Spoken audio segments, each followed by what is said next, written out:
حروف ادا کرنے بہت آسان ہے اور ان کو مخرج سے نکالنا اور بھی زیادہ سہولت والا ہے۔ اس لیے نبی صاحب نے فرمایا خفیفتان علی اللسان،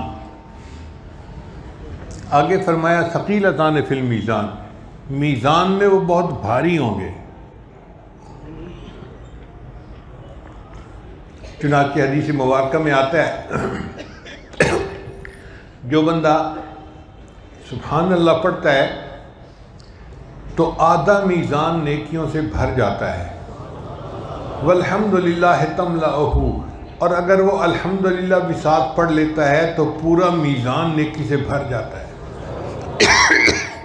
ایک حدیث مبارکہ میں آتا ہے، بخاری شریف کی روایت ہے کہ جو بندہ دن میں 100 مرتبہ سبحان اللہ و بحمدہ کا ذکر کرے، اللہ تعالیٰ اس کے سارے گناہوں کو معاف کر دیتے ہیں، اگرچہ سمندر کی جھاگ کے برابر کیوں نہ ہو۔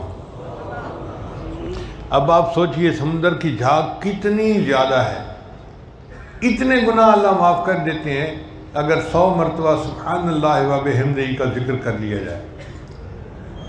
تو ہمیں چاہیے کہ ہم روزانہ ذکر کریں تاکہ ہمارے گناہ اللہ تعالیٰ معاف فرما دے۔ اس لیے فرمایا ثقیلتان فی المیزان، کہ وہ میزان میں بڑے بھاری ہوں گے۔ اب نبی علیہ السلام نے 3 باتیں فرمائیں کہ 2 باتیں ایسی ہیں حبیبتان الی الرحمن، رحمان کو بڑی پیاری ہیں، زبان سے ادا کرنی بڑی آسان ہے اور میزان کے اندر بڑی بھاری ہوں گی۔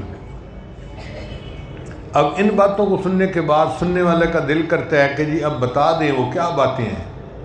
تو جب شوق خوب بھر گیا نا سننے والوں کے دل میں، تب نبی علیہ السلام نے اصل بات بتائی کہ وہ کلام کیا ہے۔ وہ کلام ہے سبحان اللہ و بحمدہ سبحان اللہ العظیم۔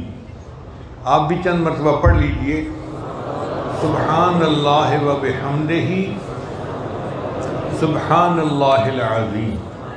اچھا، سبحان اللہ کا کیا معنی؟ اللہ آپ پاک ہیں، آپ میں کوئی عیب نہیں، کوئی کمی نہیں، کوئی نقص نہیں، کوئی کسی قسم کا آپ کے اندر کوتاہی نہیں ہے، آپ ہر عیب سے بالا تر ہیں اور پاک ہیں۔ یہ بھی تعریف کا ایک انداز ہوتا ہے۔